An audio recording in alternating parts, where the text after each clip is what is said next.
मोहतरम नाजरीन, आज ज़मीन की पैदाइश और ज़लज़ला आने का बयान लेकर हाजिर हैं।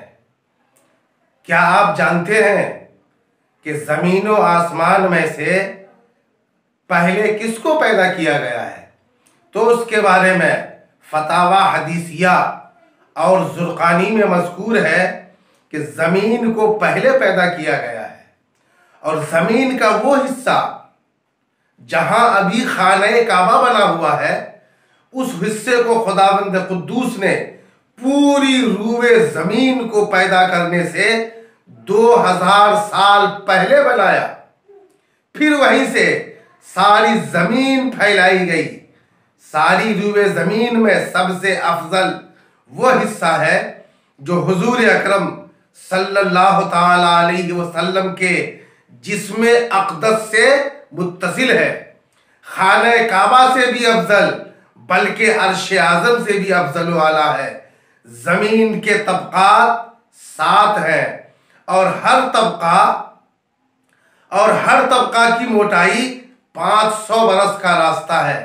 जमीन के तबक़ात के दरमियान कोई फासला और कुशादगी नहीं है, बल्कि हर तबका दूसरे तबका से मिला हुआ है, चिपका हुआ है।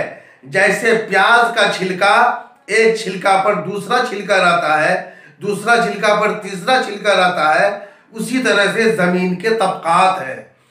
जमीन व आसमान के मादे को खुदावंद कुद्दूस ने इतवार के दिन बनाया।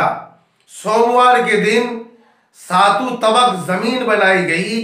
मंगल के दिन पहाड़ों की तख्लीक हुई, दरिया और चश्मे जारी किए, और बुध के दिन तमाम वहशी जानवर और दरख्त बनाए गए।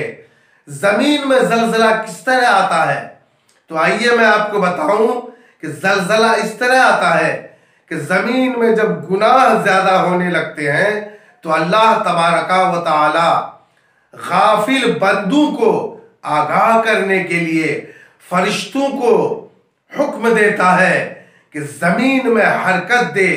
तो फरिश्ते अल्लाह का हुक्म पाकर तेज और ताकतवर हवा जमीन के अंदर दाखिल कर देते हैं, जिससे जमीन हिलने लगती है और उसी को जलजला कहते हैं। अल्लाह तबारक व तआला हम सबको गुनाहों से बचाए।